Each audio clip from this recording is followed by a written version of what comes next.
So, welcome to the second session in our series, Learn to Podcast with Dr. Vibe. My name is Jordan Hunsberger. I'm a program manager at Innovation Guelph, and I'm very glad that you could all join us today. I'm joined by my colleague, Diana Train, who's our facility and events manager. She just gave you a wave. Diana will be helping me on the call today.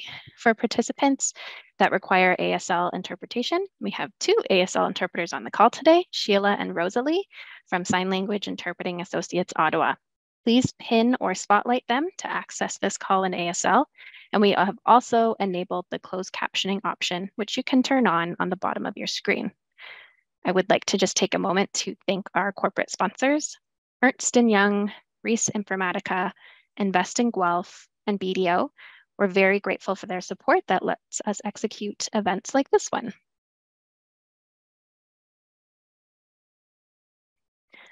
Before beginning the session today, I would like to give recognition to the land that Guelph is on. We acknowledge that many others here today may be on different territory, so we invite and encourage each of you to give recognition to the land that you occupy today and every day. As we gather for today's event, we are reminded that Guelph is situated on treaty land that is steeped in rich Indigenous history and home to many First Nations, Inuit, and Métis people today.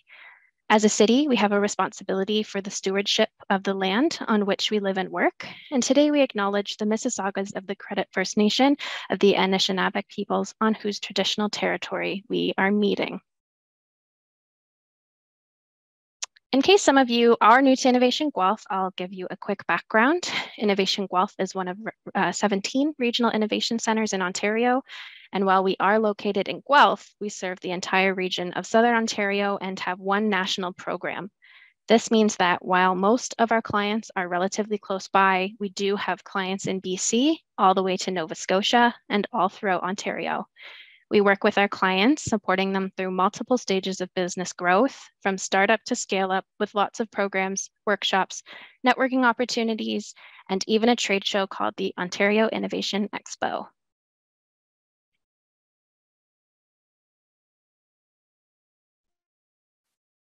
Without further ado, I'll talk about our main event. So thanks for joining us for the second of 3 sessions.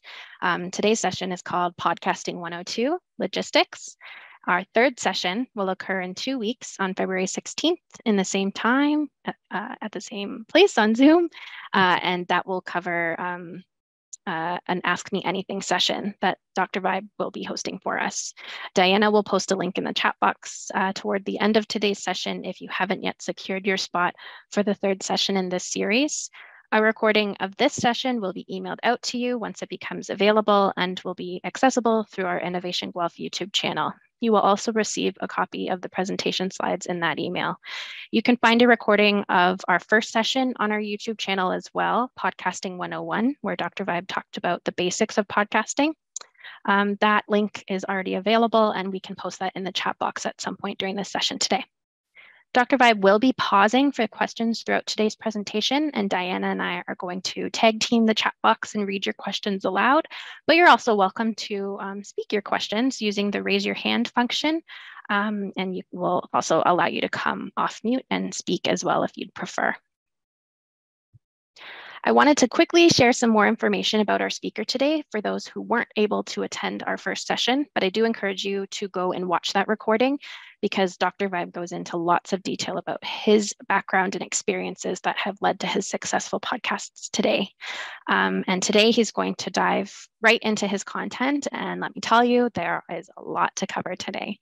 So Dr. Vibe has been the host and producer of the award-winning online show, The Dr. Vibe Show, for over 12 years. He has done over 4,000 online interviews with people from all over the world. Dr. Vibe has worked with the City of Toronto. He is a business advisor for the Canadian Black Chamber of Commerce's Elevated Business Project, and he has been the co-host and co-producer of the only online show for dads and fathers in the world, sponsored by Dove Men Plus Care. He has won 2 awards through the Canadian Ethnic Media Association and has been a certified coach since June 2015. So we are going to let Dr. Vibe jump right in here while I pull up his slides for him. So take it away, Dr. Vibe. Well, Linda, thank you. Linda and the whole team, Diana, Mickey, both our interpreters. What a great team to work with. So I want to say thank you first things for giving your time to make me look and sound good. I know it's a lot you have to work with, but you're doing a great job. So thank you so much. And I want to just say, for the people who are coming here for the first time, thank you. For the people who are coming here for repeat, thank you so much. Before we went live today, Jordan and I were chatting, and there was an inquiry from someone in India, right, Jordan? That's right. Who watched the first conversation. So I'm glad that I'm collaborating with an organization that's having global impact. I know that Innovation Guelph is based in the Guelph area, but it's always good to have global positive impact. So it's a great collaboration. So today is going to be a pretty heavy day. I'm going to be honest, there's a lot to cover, but please ask questions. Very, very important. And for me, I may have said this the first time we were together, but if I haven't, one of the best ways that you can move forward as a business person, as an entrepreneur, and even as a human being is asking good questions. So thank you so much for taking the time. And I want to just personally thank the people who are here right now. This is the way I like to be. Abida, Adolfina, Amberly, Ann Toner, Carly, Krista, Deborah, Doug. I hope I pronounce this right. If I don't, it's my head, not my heart. Gashida, Jay, Linda, I mentioned her, Lindan, Marcus, Raquel. Okay, so I want to thank everyone for being here today. Looking for a very good and engaged session today. And again, ask questions. I like to do co-creative learning. So we're going to learn together. And I'm going to be honest, I don't know everything.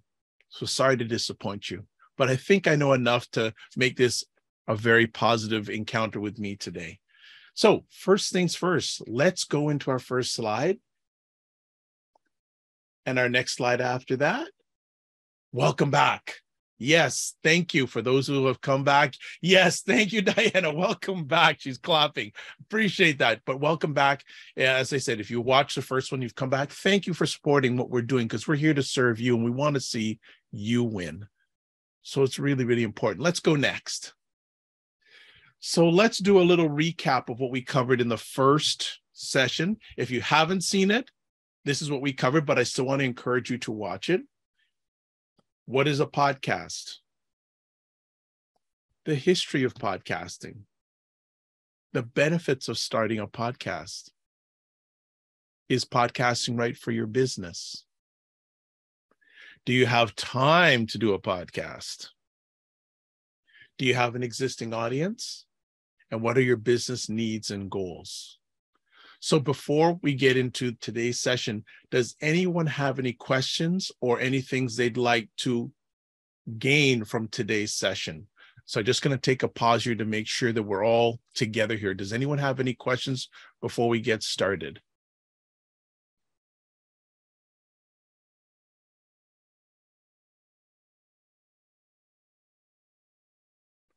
Okay, I'll ask a question. Okay. And it seems like we're good on our end.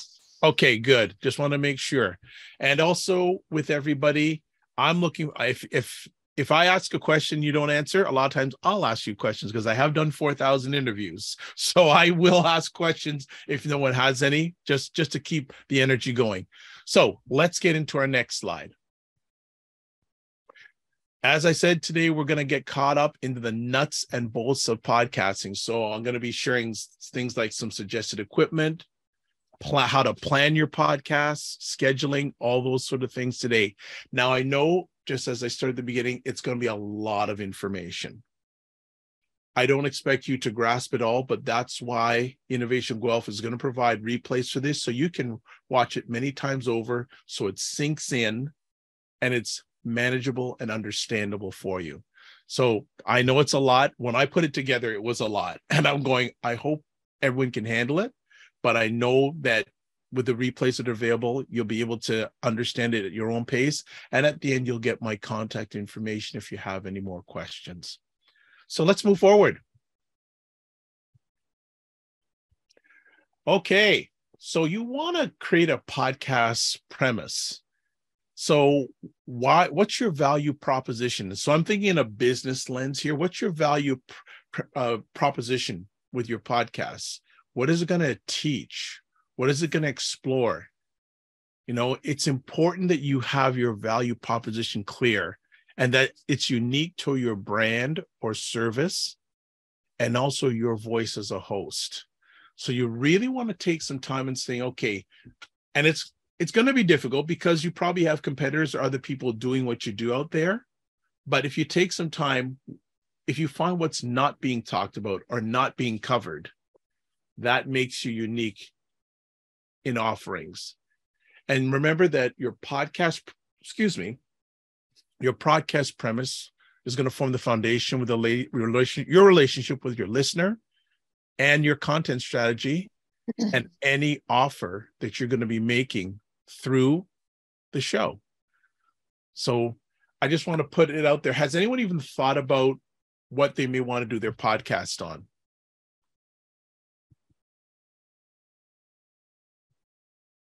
Anybody?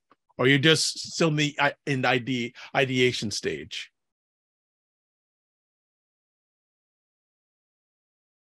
Okay, no problem. Okay. They're coming in now. I see. Okay. So they're coming in fast. So I can assist you with this. Yeah, so please do. Thank you, Diana. I'd be happy to. You're very welcome. So Jay has come in and his is helping business owners identify and solve their problems. And then it sounds like we have I want to stop right there. Right there. So I want to give full attention to people as much as possible. So business owners identify and solve their problems. What type of business owner? Is it an entrepreneur? Is it a small business? Is it a medium business? It's a large size business? Just want to put that out there. What's next on the comments, Deanna? So we have a couple people that are quite undecided. Yes, they have a lot of content. Yes, they have some ideas and they're not too sure yet. And then we've got Lyndon that has come back to say cooking with spices. Can I help you with that? I love my food. Actually, yesterday I made jerk chicken wings for my dad. So wow, that's cool. Cooking with spices. That would be fun. And then we've just had another one drop in the chat that is about small business, school, and energy medicine clinic. So, Kashida, that's 3 different areas right there. So in that situation, and I'm a creative, as you can probably tell, I would say, which one are you most passionate about? Because the one that's you're most passionate about is going to be the one that you're going to give the most energy to, especially when you're doing a show. But I love all of those suggestions. I see Marcus. Yes, so Marcus has come in on circular economy, specifically on upcycled foods, food waste prevention, food recovery. Great topic, especially during these times, pandemic and post-pandemic. That is a huge subject right there. Little quick story, Marcus. My next door neighbor has been a manager of a grocery store for 25, 30 years. And he has a porch, I have a porch. And in the summertime, we were just sitting out and I asked him, what happens to all the food that doesn't get purchased in a grocery store? And he said, there used to be a time they used to give it to food banks. But now, because of health regulations, because if someone at a food bank has this food and they get sick, the companies can get sued. So basically now all this food is getting basically buried. So that is a very hot topic right now. Food waste and food recovery. That is huge. Aldefina, yes, I know Aldefina. She's a regular on my morning show, Green and Blue Economic Opportunities. Great conversation topics. Fantastic. That is great. Could you read Laura's for me, please? Of course, I've got Laura's here. And hello, Laura. I'm the founder of an early stage social enterprise startup, Farmer.community. It's a peer-to-peer digital knowledge sharing community network for underserved small-scale farmers. We are currently doing our beta launch in the Caribbean region, and she has dropped her LinkedIn chat as well. Wow. We have some serious people here, Innovation Guelph. You're bringing some great people to the digital forum. That is fantastic. Another great idea. Farming, food, hot topics. Hot topics. Because again, and it's actually, I was listening to the news the other day, almost everything food-wise is going up in price. But you know, one of the things that isn't? Bananas. Oh, I'll take it. Okay, no, and the reason why bananas haven't gone up because there's an oversupply of bananas, but everything else is going up in price, but bananas are not. Do we have one more message here? Cool, thanks. Okay. Yeah, Marcus, yeah. So at the end of our conversation today, my email address will be shared. Love all those ideas. And for the people that don't have ideas yet, no problem. Nothing wrong with that. Be in the ideation stage. I can... if you reach out to me, there's a little chart that I use called What's Your Next Best Move, where you basically put down all your ideas, and there's 3 columns that you rate the idea on, and then you can compare which one you should be actioning on first. And none of the columns have to do with money, by the way. So a lot of great ideas out there. I love it. Love it. That gets me really excited. And again, Innovation Guelph, thank you for bringing such wonderful creative people out there, because there's at least there's one idea out there I'm speaking through this conversation that's going to launch and help change the world through Innovation Guelph. All right, fantastic. This is great. The engagement already. Now the challenge is, am I going to get through all the slides, right, Jordan? Okay. But this is what we love. This is what, okay, so let's move to our next slide. Now, for those who are uncertain, this is your slide. What do you want to explore or teach? How will I explore or teach a topic differently than other people? In fact, some of this will apply to all of us here today. How can I use the format of my show to highlight this difference? Again, how can I use content of my show to highlight this difference? And how can I use voice or voices of my show to highlight this difference? And as you notice, keywords that are underlined in this slide: format, content, voice or voices. And we're going to get into a little bit more depth on especially those topics in today's conversation. So very important slide here before you get started. Some of you have already got your topic nailed down. Fantastic. But you got to explore, do your research. Everyone's got to do the research. And then how is your podcast going to highlight differences?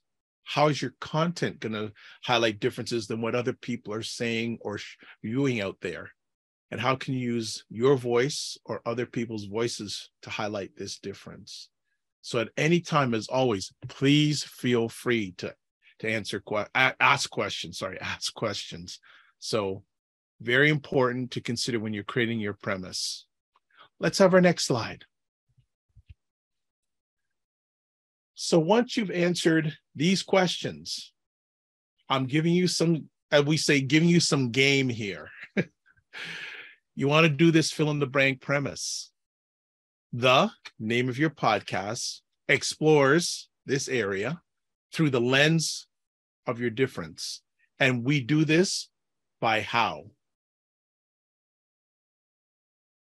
So this will be your test. If you can, when you're ready to start your show, filling this out. So notice it's not long, it's short. Short and sweet to the point. So you basically want that if someone says, "What's your show about?" This is your sentence. This is your sentence. Very, very. So if you want, I can give you an example. Would someone like an example? Someone like me to give you an example. Okay, people saying like it straight to the point. Okay, so one of the shows I do is called Black Canada Talking, and it's a weekly show on every Sunday afternoon at 5 p.m. and we highlight Black Canadians. So this is something off the top of my head. Black Canada Talking explores the lives of Black Canadians through online. We do this through online conversations that highlight the great achievements that they do. Done. Simple to the point. Was that understandable? Do you get what it is in like 10 seconds? So that's the thing. There was a time that they said, you know, you have, was it 60 seconds to pitch? And these days, you want to get your message in 30 seconds or less. The shorter you can get that message across of what your show's all about, the better. And what you really want to is that whoever you're delivering that message to want more. And what I say is you want to be an encore performer. And so let me ask, does anyone know what an encore is? Put it in the chat or unmute yourself. I'd like to know. Does anyone know what an encore is? There you go. Thank you, I know Diana was going, yeah, you want, when you're saying what your show's all about to someone, you want them to ask more questions. So yeah, they invite you back. So if anyone's been to a concert, any sort of performance, at the end of the performance, if people really like it, they stand up and give an encore. They clap more because they clap because they want more. So you want, with this outline of what it's all about, you want people to ask more questions. Does that make sense to everybody? We're good? Let's move on to the next slide. So as we look at this slide, now you have your premise. The fun thing is, what are you going to name your show? You know, and you shouldn't really go really crazy about naming your show. Make it easy. Make it simple. And don't get hung up on this step. Because the thing is, you can have a name for your show. You can always change it. Just because you name your show today doesn't mean it has to be the name of the show forever. So I recommend keep it simple names. Simple stuff. Keep it memorable. And also see if it mirrors or reflects what your show's all about. So earlier on, I gave you the Dr. Vibe show, or I gave this show called Black Canada Talking. Simple. It's about Black Canada, and it's about Black Canadians talking. Simple, to the point, easy. So don't get hung up on your shows. And if you notice, even if you look in media out there, they don't make complex titles for shows. Simple, to the point, relates to what you're going to be seeing or sets you up for what you're going to be seeing. So again, don't get hung up on this. You know, choose a name, but it doesn't have to be your name forever. Okay? It doesn't have to be your name forever. Let's get to our next slide. Hey, Dr. Vibe, could I ask you a question? Absolutely. So it's actually about the 3 slides prior to that. So I'm here primarily because I help a bunch of startups and entrepreneurs, and a whole lot of them want to start podcasts. And I find that the 2 things that stop them are, one, the technical know-how, which they could either come to this or watch these recordings. So that takes care of that. Or hire me. Absolutely. The second is those sort of 3 first slides on premise. And what I find often happens is they get into analysis paralysis, and they spend a whole lot of time trying to figure out all that exact stuff. And that actually prevents them from starting and feeling like they're ready to start. So the advice that I've always given is just do it. Well, you got to know the technical figured out. But my question to you is that good advice? Would you suggest that somebody who doesn't necessarily have that all figured out just go and do their first few podcasts, knowing that they're not perfect and knowing that they don't necessarily have their premise? Man, you should be teaching this. I was looking for something. Were you at our first? Were you at the first session? I was. Remember, I said Did I hold up this? I don't remember, but I was there. Okay, maybe I didn't. But when I started, all I had was a laptop, this microphone, and a dream. I just started. You did hold that up. I remember that. Right. There you go. So I would tell them, just start. Like I would tell them, and if you want me to come on a call with them, reach out to me. Great. Reach out to me, because the thing is, I tell people sometimes you just have to jump off a cliff and grow your wings on the way down. Good advice. Right. So, because the people who want to be perfect, even when you hit that perfect moment, you're only going to be perfect for that moment. They're only going to be, and the best, as I tell people, experiment. You never fail, you learn. And just tell them they're going to be experimenting. It's a journey. It's a journey. So much. It's such a journey. But I love you brought that up, because a lot of people want to have the perfect this, perfect that. I don't have the perfect equipment. I like the equipment I have is good for me right now. It's not going to stop me. Because they have to look at it this way, that all your clients you have out there, there are probably hundreds of other people just in their shoes that are not starting. Once you get started, it puts you ahead of the game. Is that helpful? Extremely. Thank you. You're very welcome. Great question. Thank you. Anyone else have that's a great question, because and it brings up to another thing, and I think I referred it to it in our first conversation. There are over 2 million podcasts listed in the world. Only about 300,000 of them are done on a regular basis. So think about all the people that are just in holding pattern compared to the people who are doing something on a regular basis and getting themselves out there, getting people to notice them because they're doing something consistently. Very important point. Any other questions? Actually, I have a question, if you don't mind me to interrupt. I don't mind. You're not interrupting. You're adding value. Well, thank you very much. You had said that you do your podcast every Sunday night. Let's say something came up and you were unable to do that podcast on a Sunday because something had come up, or you were feeling under the weather. How do does the show go on? Yes, another great question. So I actually do 4 shows a week, not just Sunday, but if I'm not unable to do a show because of one of the platform I use, I can put up a replay. Okay, that's good. Yeah, because that we work hard for our work-life balance, and absolutely, you might need to, you deserve vacation. So yeah, I was just wondering that. Thank you for your permission, Diana. I am glad I'm able. Diana has granted me time to take vacation. So no, that's a good example, and I think not only for yourselves as doing podcasts, but you're also showing your audience that you have a life. Right. And interesting story, during this last holiday season, so many people asked me, Dr. Vibe, are you taking a break? There was 10 people. Jay goes, vacation approved, thumbs up, love it. He said, and what I did, Diana, is I basically loaded up a bunch of shows that were pre-recorded, and I didn't have to be physically there. The show went on, but I told people in advance, over these next few weeks, not doing any live shows. I need self-care.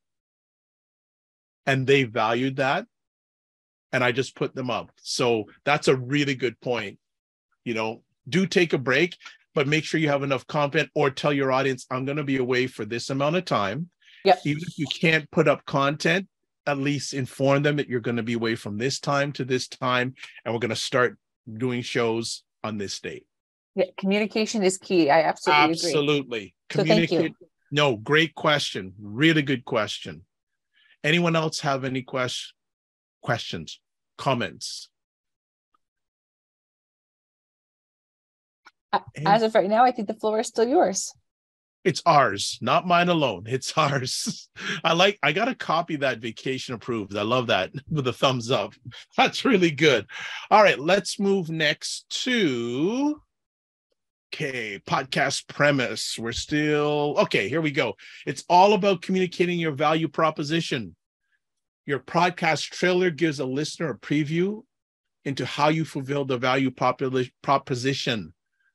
So you should have something telling people how you add value for their time.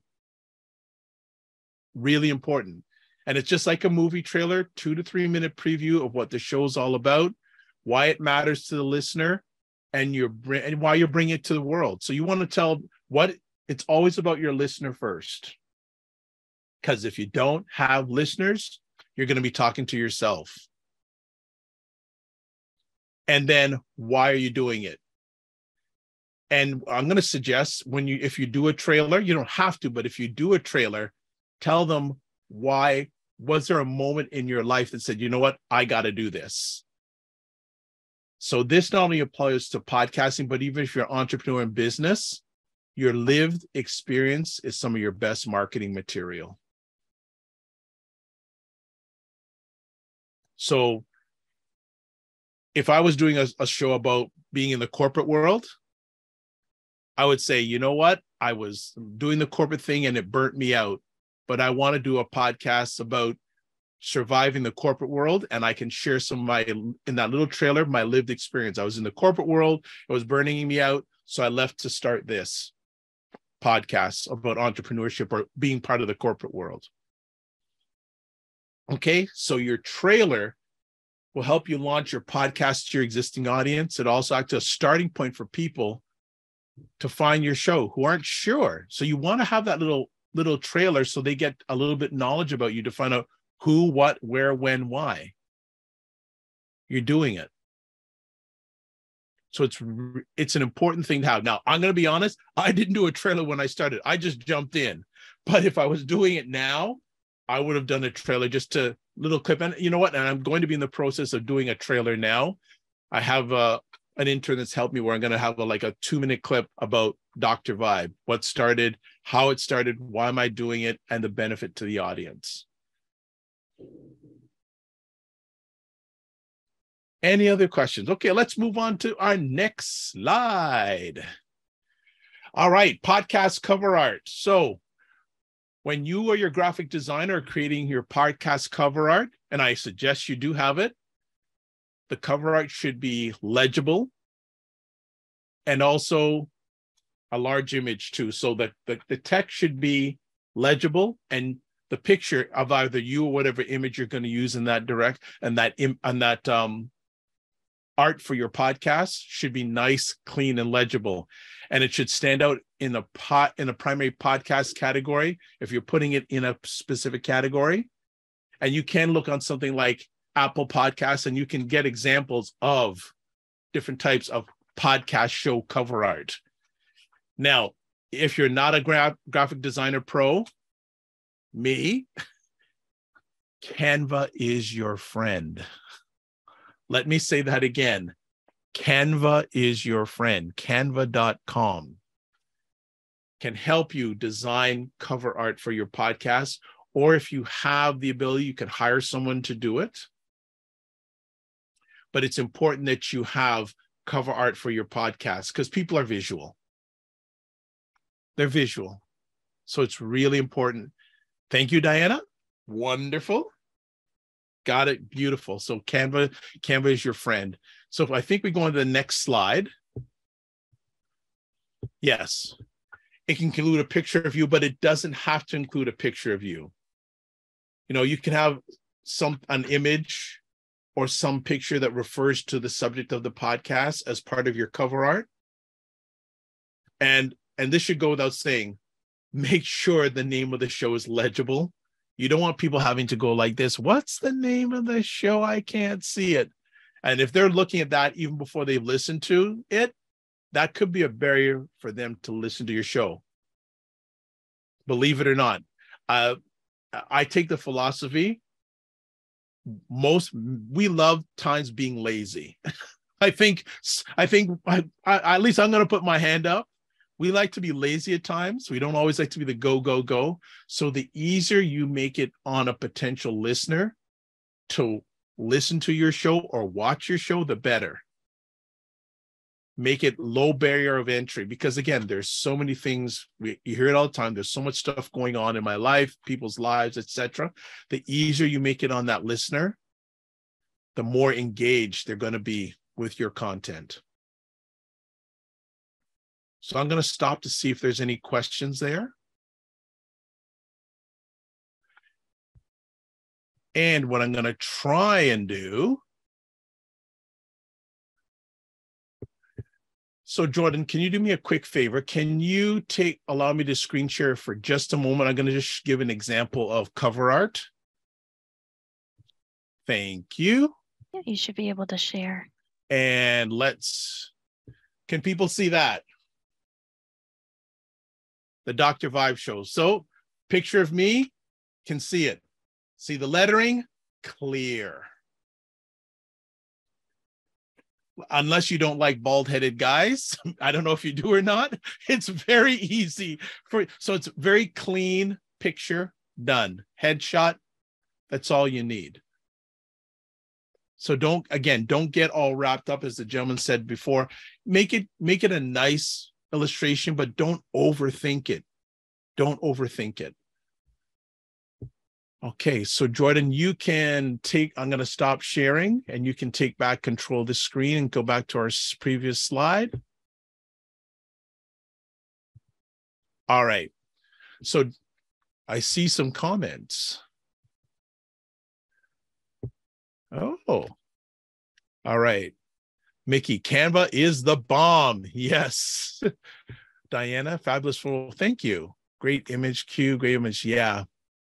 And it's interesting because I had that photo done about a year or two ago. And again, because of relationships, I had that photo done for free. So I always will say, if you're a business person, if you're an entrepreneur, relationships are critical. Because I had a whole set of pictures done.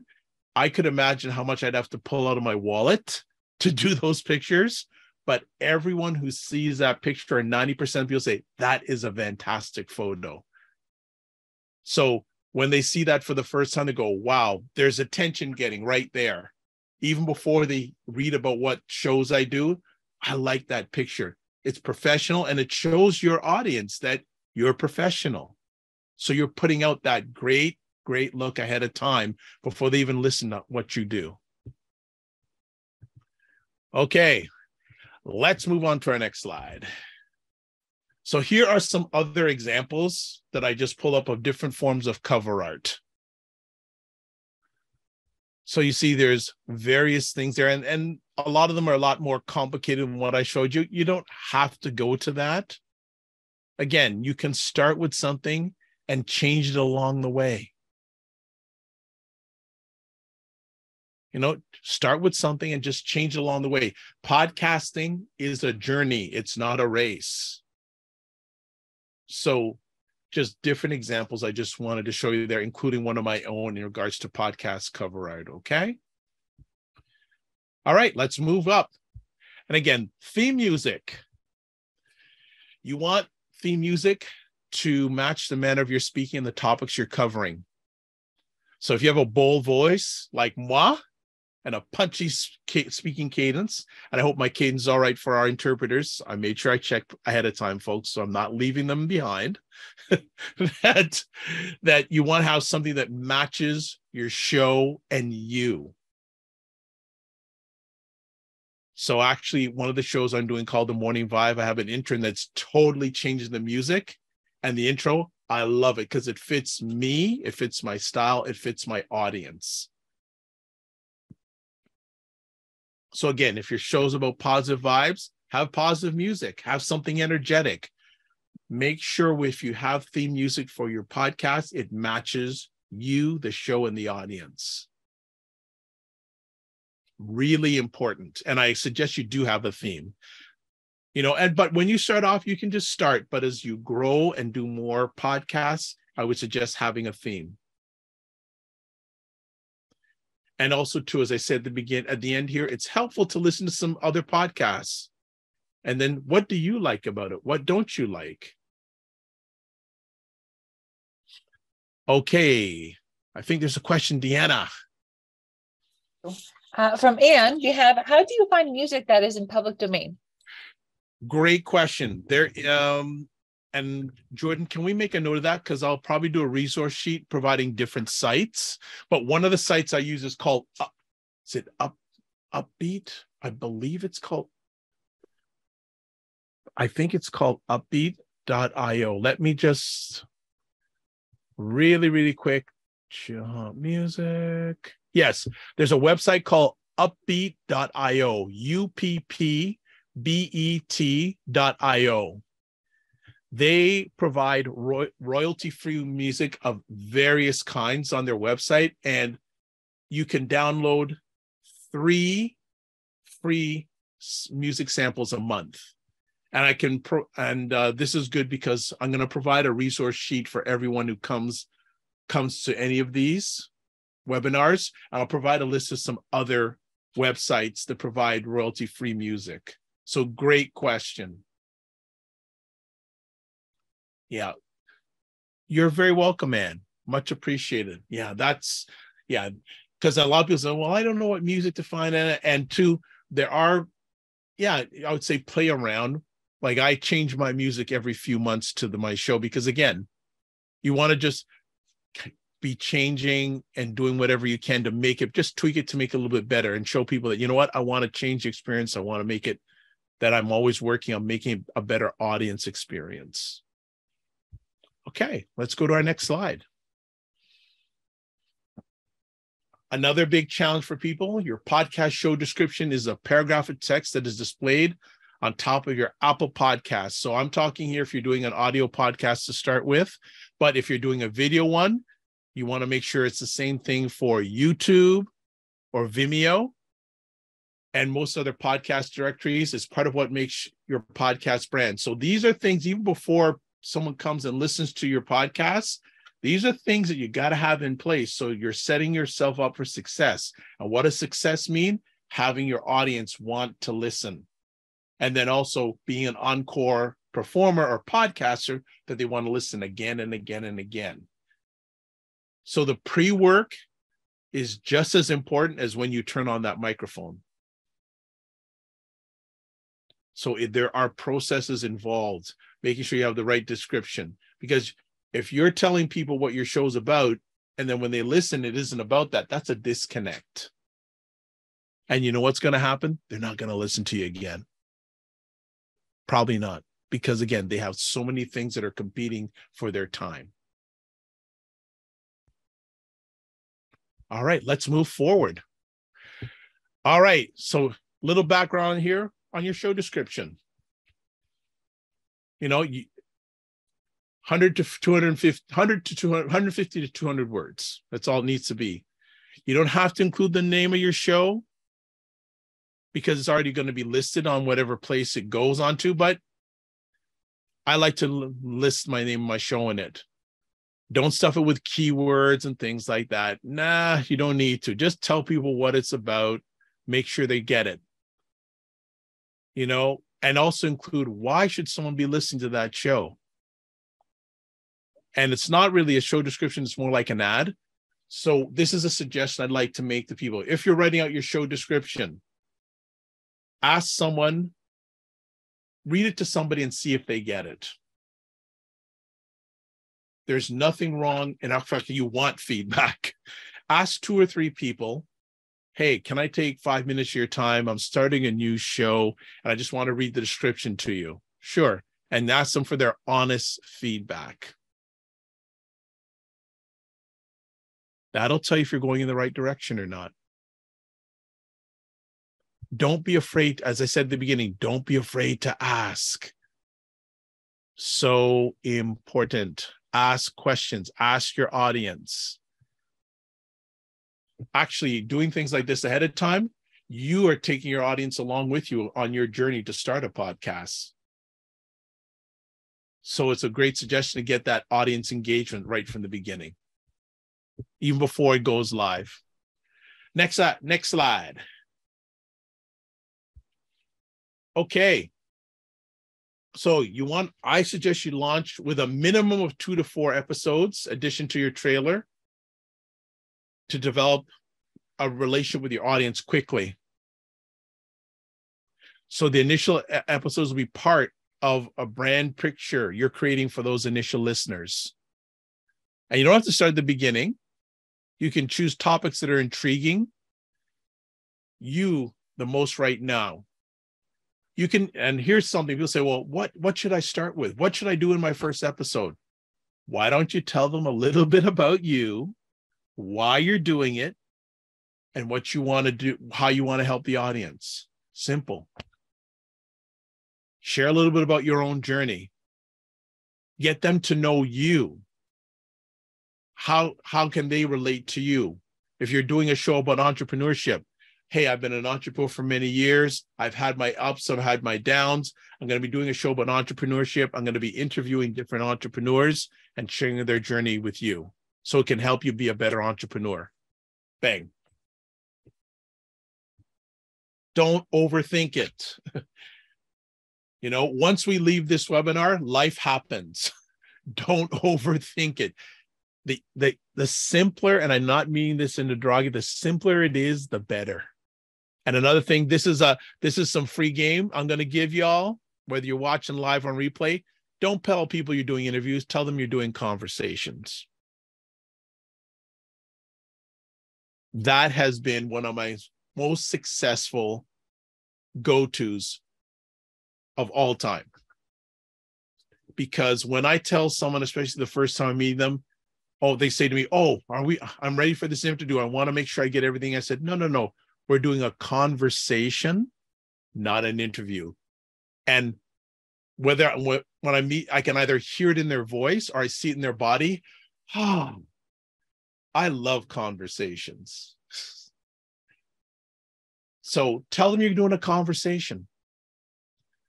Now, if you want to get deeper on how to handle that conversation, you got to reach with me offline. But say you're doing a conversation, not an interview.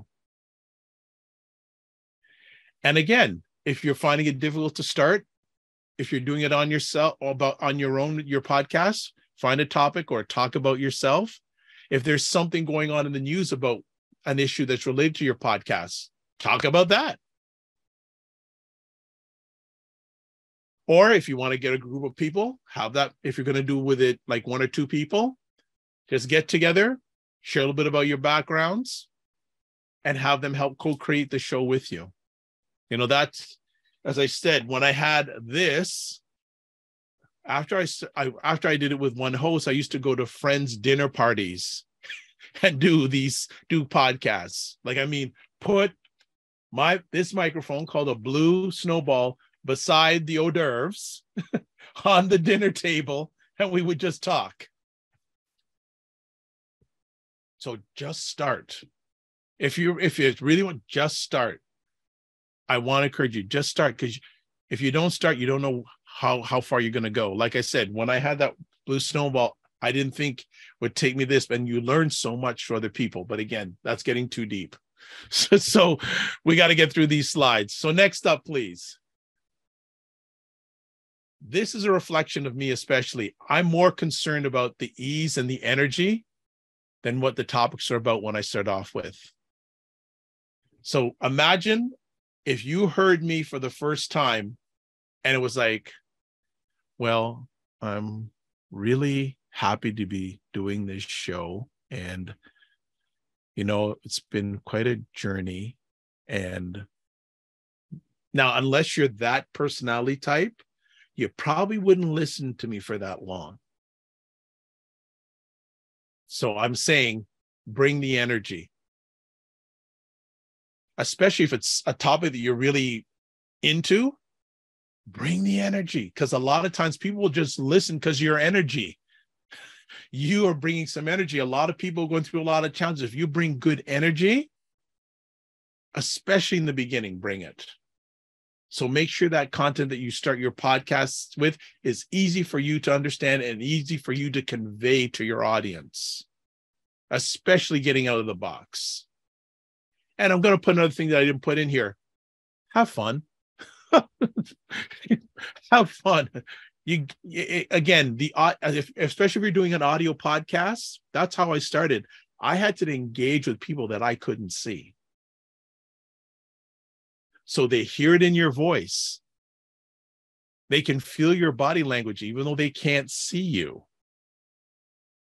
So it's very important. Like, I feel blessed that I learned podcasting audio only first. So then doing this was easy for me because I did the hard part, engaging with people I couldn't see.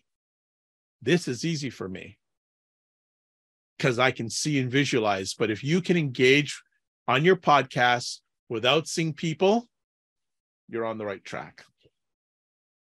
You're on the right track.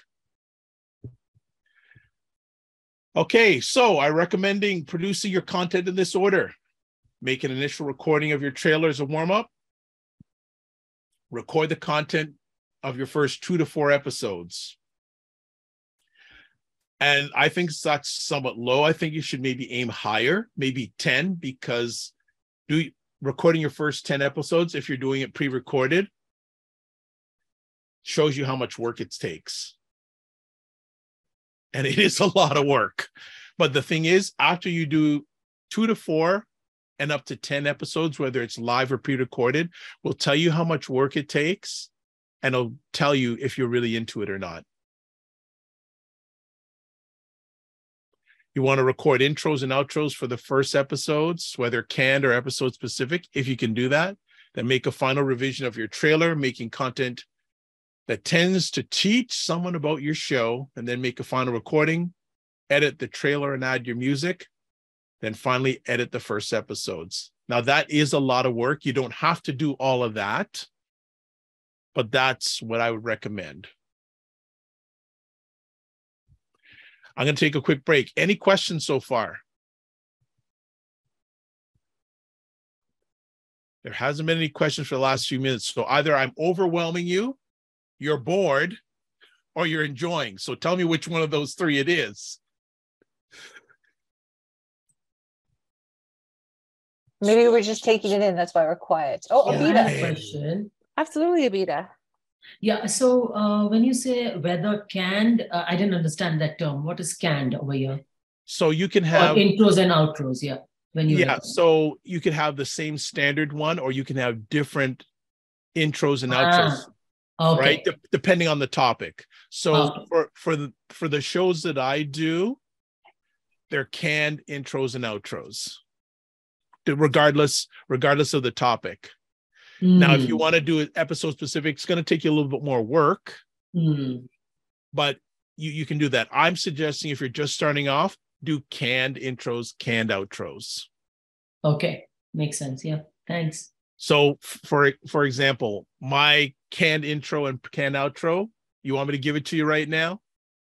Yep. Okay. So when I open up, and I did it, basically what I did today, I say, hey, it's Dr. Vibe here. I'm the host and producer of the award-winning Dr. Vibe show, done over 4,000 epic online conversations, 2-time Canadian Ethic Media Association award winner. And I co-host and co-produce the only online show in the world for dads and fathers that is sponsored by Dove Men Plus Care. In fact, the only online show in the world for dads and fathers that is sponsored by Dove Men Plus Care. And through that collaboration, part of a team that's reached out directly and indirectly to over 100,000 fathers around the world over the last 2 years. That's my canned intro. My canned outro is this. I say this. Thank you so much for listening. Please feel free to subscribe or like the show on YouTube or wherever you're watching this. And then I say this, live your life as a dream. If you can dream it, you can make it. Sometimes you have to get small to get stronger. Block assumptions, then aim bigger, aim better, aim higher, aim wider. Love, faith, and respect. Remember to give yourselves grace, and don't just manage your time, manage your energy. Bang. Is that helpful? Yep. So that's a canned intro, canned outro. And you notice I just do it like that because I've done it like 4,000 times. I don't need to read anything. It's like ingrained in my head, like a computer chip. It does sound and good. I said it does sound good. Thank you. I just had one. So for someone who's starting new, because you have all that credit to your name, right? Yep. And you're talking about that. So if someone's starting new, what kind of intro? I always think keeping things very personal and personal stories resonate because everyone matches something in your personal story, definitely somewhere. So I would go with that. But do you have any other suggestion? Like, how does someone who's coming first time into introducing yourself to a larger audience? Okay. So let me just get your name again. Abda. So what if you're doing a show, do you have an idea on what you want to do a show about? I have a couple of ideas. Give me one. Yeah. So one, I have been in food coaching and teaching for the longest time, but I had taken a break from it. And now I want to come back to it. And I have been teaching healing with spices and herbs and plant-based. Oh, you're my spice lady. Bam. Okay. No, I'm not the spices. Another lady who is over here selling spices. Okay. Also. Yeah. So this has been my business since 2005. Okay. And lately, 2017, I was in food forever, food coaching. Okay. So that's very passionate to me. And I'm not only going to talk about just the specifics of certain things, but the holistic approach towards, like you talked about food waste, even that will be coming into it, and many other things, just generally giving Abda, people. Yep. I'm going to say, you basically have your intro right there. You just need to shorten it. Okay. Because you basically said you've been in your industry I've been in the industry for a few years, took some time off, and I've come back, and all you would need to say is, why are you doing it? And how's the show going to help you? That's it. So that's what the personal story. Okay. Get your personal story. Why are you doing it? What is the reason why you're doing this show? What happened in your life or your journey to do this? Yep. So when I initially started my shows, it was for Black Canadian men, and I told people I saw how Black Canadian men were being portrayed in the media, and I wanted to have a different narrative, or I wanted to provide them a place where they could express their mind and their souls without restriction. Done. Yep. Yes, that's something. All right. Yep. Thank you. Fantastic. Thank you for that. I have a question from Anne that's just a little bit up in the chat. Yep. Anne has said, if you are building a brand, doesn't it make sense to have a standard intro and outro? Yes, I would say yes, it does. Absolutely. Because you want to keep your message consistent. Right? So it's got to be consistent with your brand. Absolutely. Absolutely. Especially if you're doing a brand. Yes. But the thing is, your message can be the same. The wording can be different. So for example, if I'm doing a video show, I can have for 6 months can have a certain set of pictures, me doing certain things related to the brand. May I have a new set of pictures or new things to align with the brand, but keep your message consistent as a brand, because people are lazy. And I don't mean that as a bad point. I'm saying it again. Once people see something different, they're going to go, what's going on here? And you don't know if they're going to. Now, if you've developed a good relationship with the audience, they'll go along with the change with you. But a lot of people who are brand new go, this isn't aligned. What? I don't understand. There's so many reasons for people to leave. And also, here's another thing too. If you want to change, always ask your audience. I'm thinking about putting out this message. What do you think? So many entrepreneurs and businesses do not reach out and get feedback from their audience. But in the premise, yes, keep the intro standard. Yes, I agree. Dr. Vibe, if I may, I've heard you say this a couple of times about feedback. How do you deal with negative feedback? I approach a person directly and say, do you have time to take a 11-minute call so I can find a little bit further? Because what you say is important to me, and I'd like to know how I can change going further. There we go. So you don't have to be afraid of it. Nope. Every feedback is good. It's what you do from it that counts. Deborah has just noted that's a perfect response and that she loves it. You're very welcome. Because let's look at it this way. If you don't respond to it, that person can, again, negative travels faster than positive.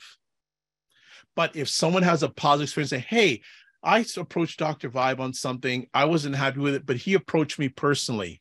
There's goodwill is a beautiful thing. And you know what they're going to do? They're going to tell other people. So whether it's good news or bad news, you're in control. Now, again, you're going to put yourself out there. If it's not good feedback, you do your best. Again, it's up to them. But if you go with it with the right intent and the right meaning, they'll do it. And how many people do respond to negative feedback these days? Not everybody. And I also feel that with negative feedback, it's important to address it, because probably that's somewhere that you are, maybe you are not reaching that person or not touching that chord with that person. And there will be many more like that same person you're not touching that chord with. So if you address the feedback, it's you don't know how it's going to be received, but at least you've done the job and you've learned from it. And maybe you will have a complete different turn. The person will turn around and start following you or liking you more, because now you know what they want, and there's a one-on-one relationship, and you've answered the people also there. You know what? I don't need to do this anymore. You can take over for the rest of the class. I can leave now. All right.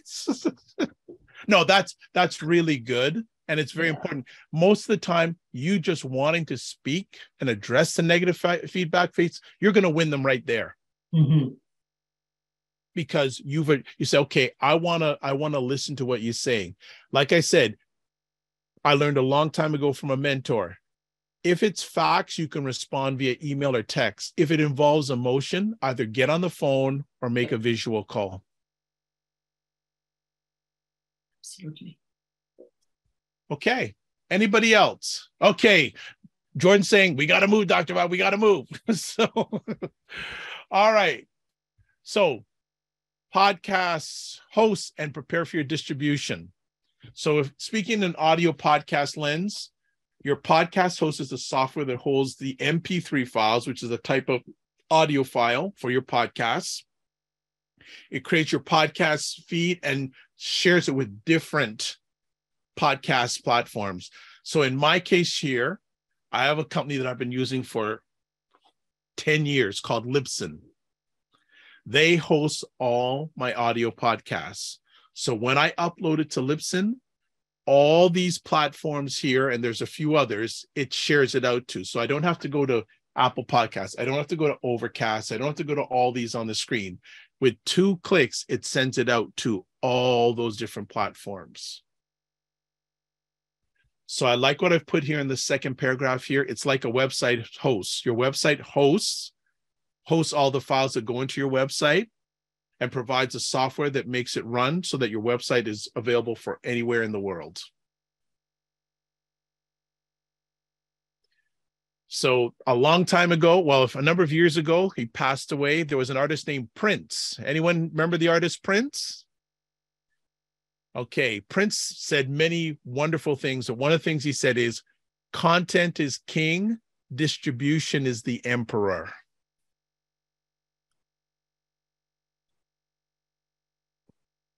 So you want to get your podcast out to as many different platforms as possible.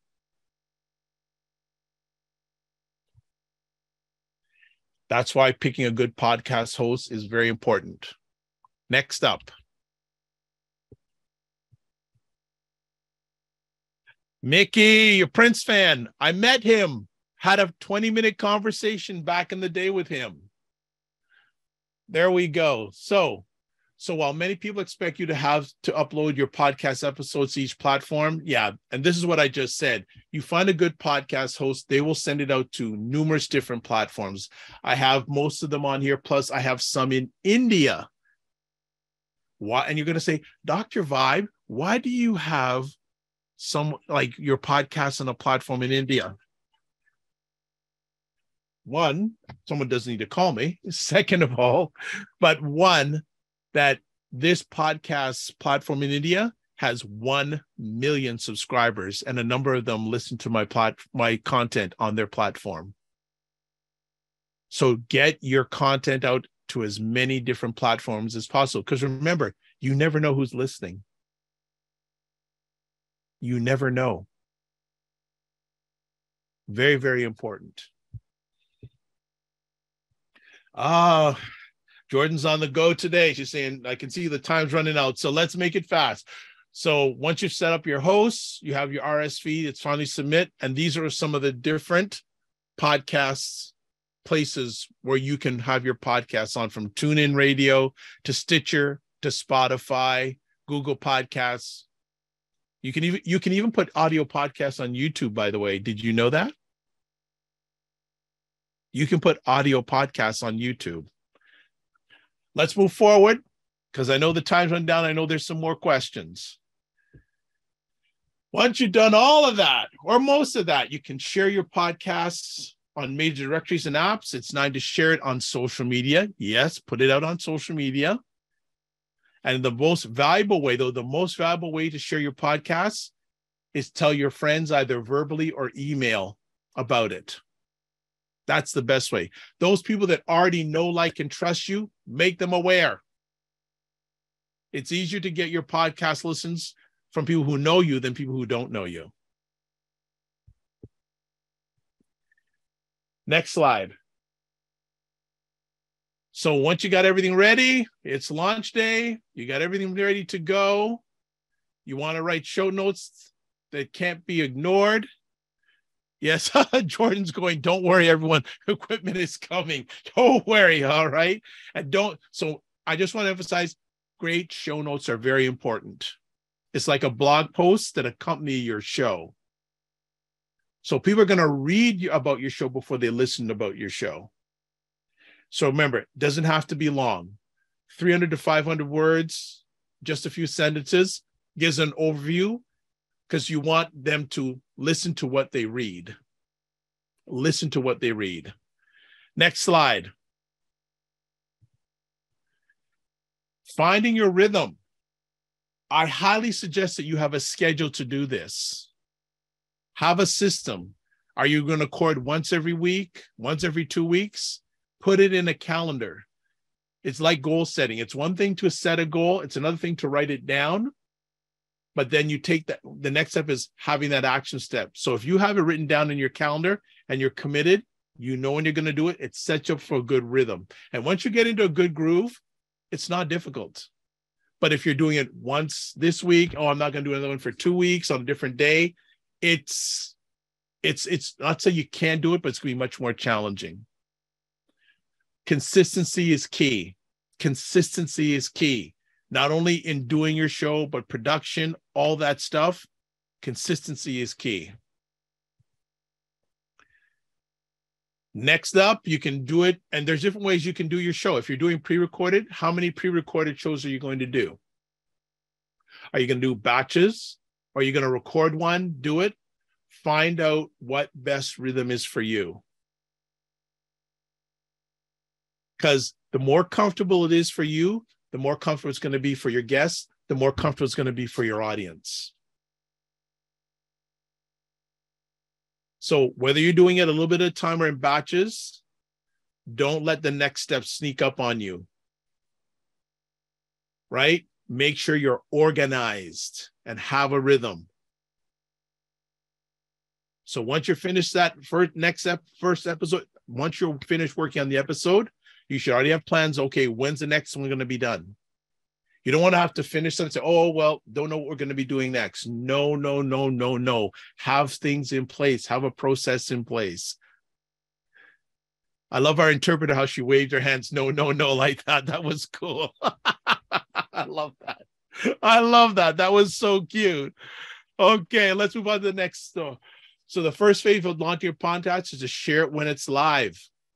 So you put out your podcast, share a little trailer, give people a little sneak peek, give them a tease of what it's all about. It's a shareable piece of content, not a full episode, just a little snippet.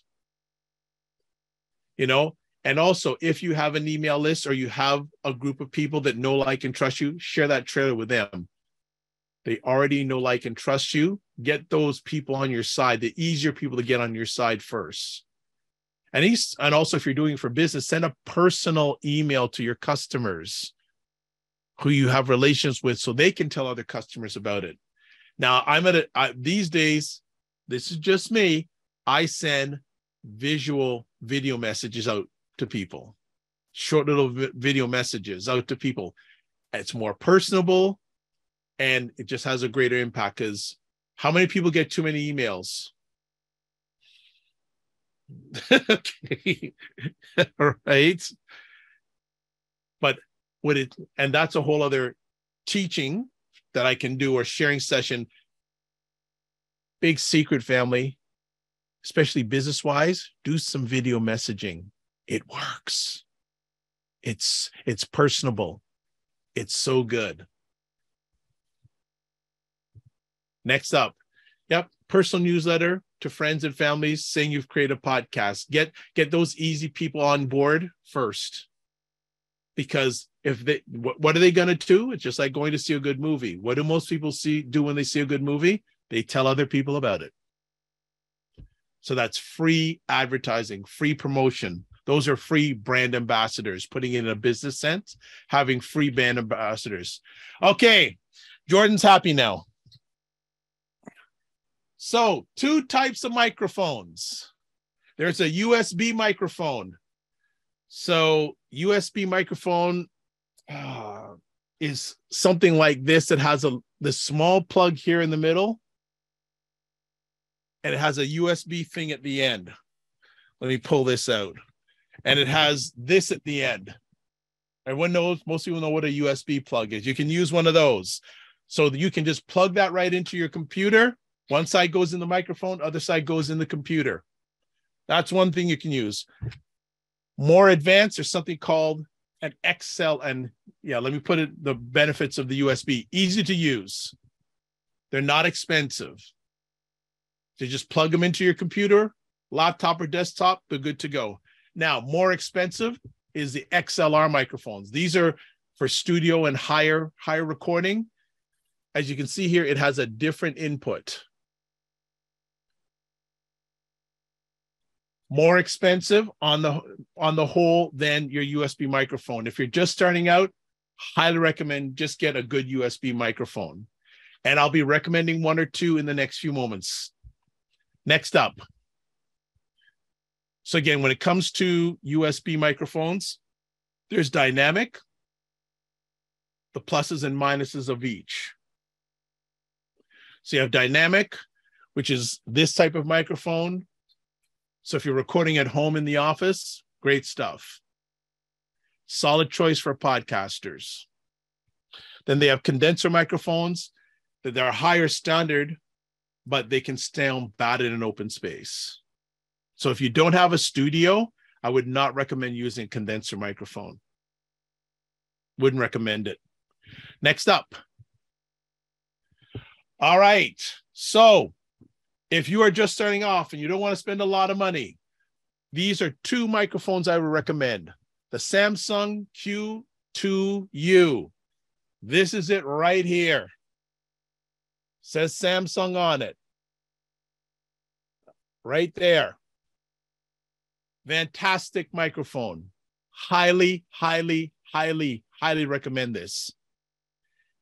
Now, as you can see, you can use it with USB or XLR. So you can use it with both types. Fantastic. You may need to purchase a stand with it, but it does come with accessories. And also, too, it also has an input jack where you can plug in headphones or earbuds. So you can listen to your volume. You can listen to yourself and adjust the volume when you're listening or speaking into the microphone. Great microphone. The other microphone, I'm using it right here. I'll just put it up. Audio-Technica ATR 2100X USB cardio microphone. Same thing. Has the same features as the Samsung Q2U. But these days, the one that's getting the better review is the Samsung. But both are really good. Both are under $100 on Amazon.ca. $100.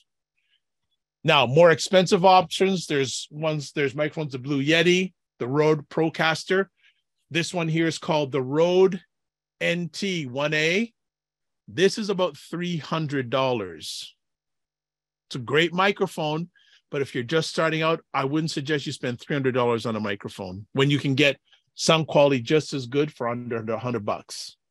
And the thing is, the Rode NT is an only XLR microphone, whereas the Samsung, which I have here, and the Audio Technica that I showed you, you can use XLR or USB. And some other ones there that are expensive. For most people just starting out, I would not use these big expensive microphones. You're just getting started. Other things you may want to have: a pop filter or a windscreen. This is a pop filter. People go, why do you have that little furry thing or foam thing on the end of your microphone? People, when they say use P's, it, how can I say, reduces the heavy pronunciation, sort of filters. Oh, that was good. I like how we did that. I never did that before. The way on that, it sort of does a good job of smooths out your sound. So when you're saying words like popcorn and punctuation, that P sound, it sort of flattens out makes your voice sound better. And a mic arm. This is a mic arm right here, showing you.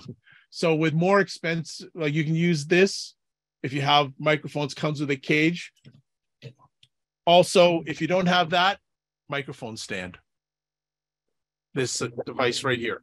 Very cheap microphone stands. You can get them for less than $10. You can buy microphone arms for anywhere from $40 to $100. You don't need to have them, but it's helpful. And then heavy curtains, rugs, canvas wall art. So when you're recording a podcast, you want heavy curtains, rugs to absorb the sound, make it a fuller, richer sound in your room. You don't want to be recording a podcast in a room that has no furniture, no curtains, no rugs. It's going to sound hollow.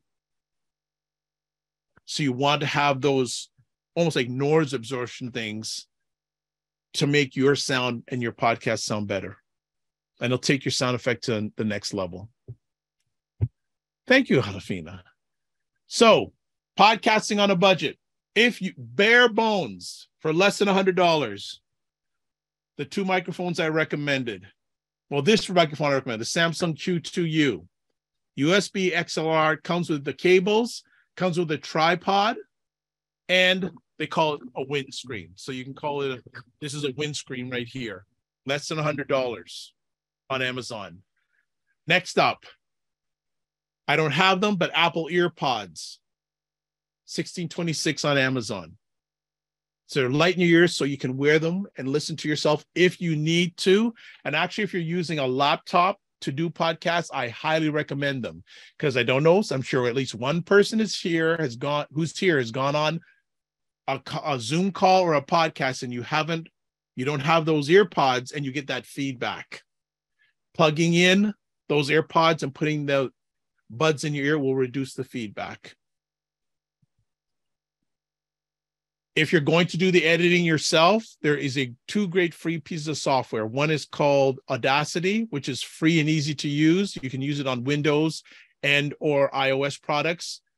If you're going to get into editing your podcast, which you probably should, if you're not doing it yourself, or you can touch base with me and I can provide suggestions on how to edit your podcasts.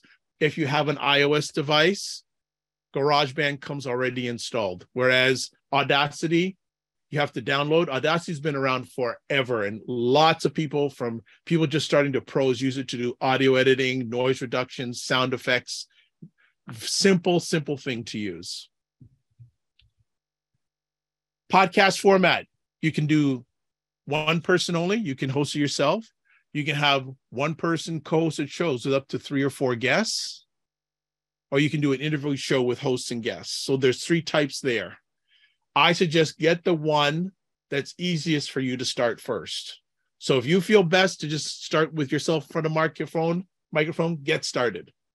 Get started. Remember, if you have other people involved on a regular basis, you're not only dealing with your schedule, but their schedule. If you have co-hosts, And also, if you have guests, again, you're not only dealing with your schedule, but their schedule.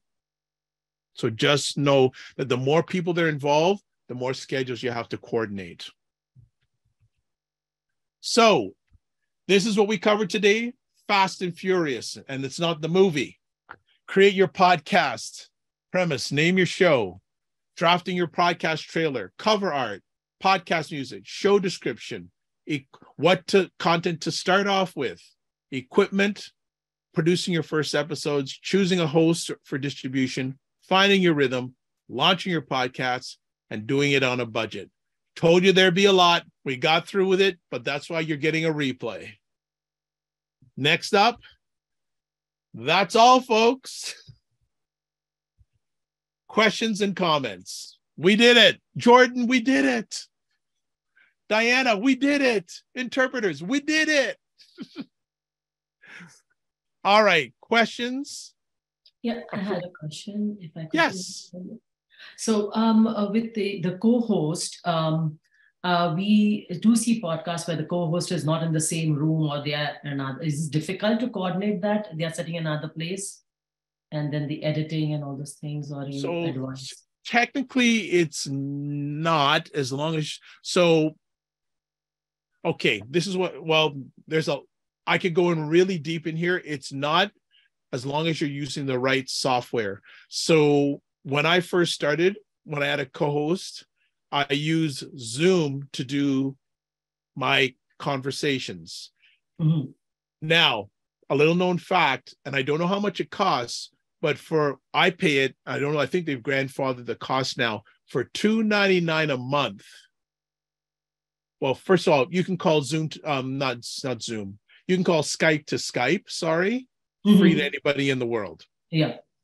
Now, for a small cost a month, if you're living in North America, you can call through Skype anyone who has a phone in North America. So, I'm just clearing some doubts. So it is feasible. It is doable. Yes. Like, Oh, yeah, absolutely. Yeah. It's Okay. absolutely doable. I just didn't want to get too deep into it because Oh. I don't want to overwhelm you. But yes, it's certainly doable. Absolutely. That's the way I started. I did my audio, and I would be calling. I would do conversations initially via Skype with people all around the world. But then I said, what happens if I want to interview someone who has a phone who lives in Chicago? Mm-hmm. And I don't want, and so I found out through Skype, for a small amount every month, you can call anyone via Skype on any phone in North America. Nice.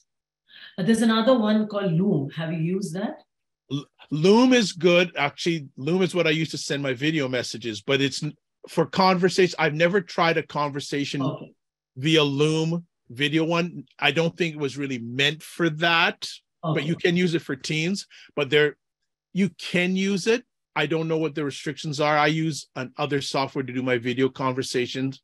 There's a platform I use called StreamYard that is very user-friendly, and it allows what you're doing to look like almost a television program. Okay. So feel free to reach out to me. Name in the chat, what you mentioned. StreamYard? StreamYard. Okay. Yes. StreamYard.com. If you need any help with that, touch base with me. I use my video conversation software I've been using for years. They are fantastic. Okay. Nice. Thank you. You're welcome. Anne is saying, good. Audacity is pretty straightforward. Absolutely. You just got to start using it if you're just doing an audio podcast. Any other questions?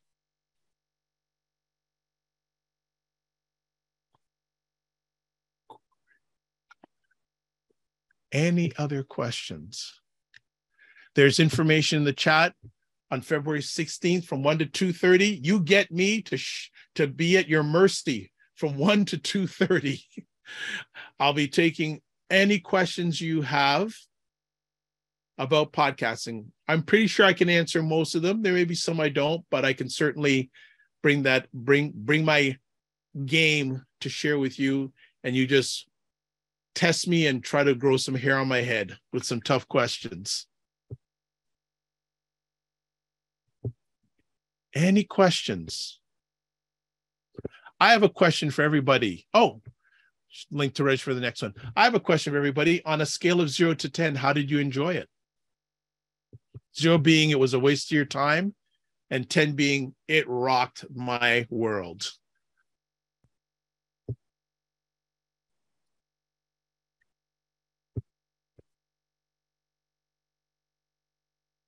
Ten, 9.75237. I love that, Kevin. Good stuff.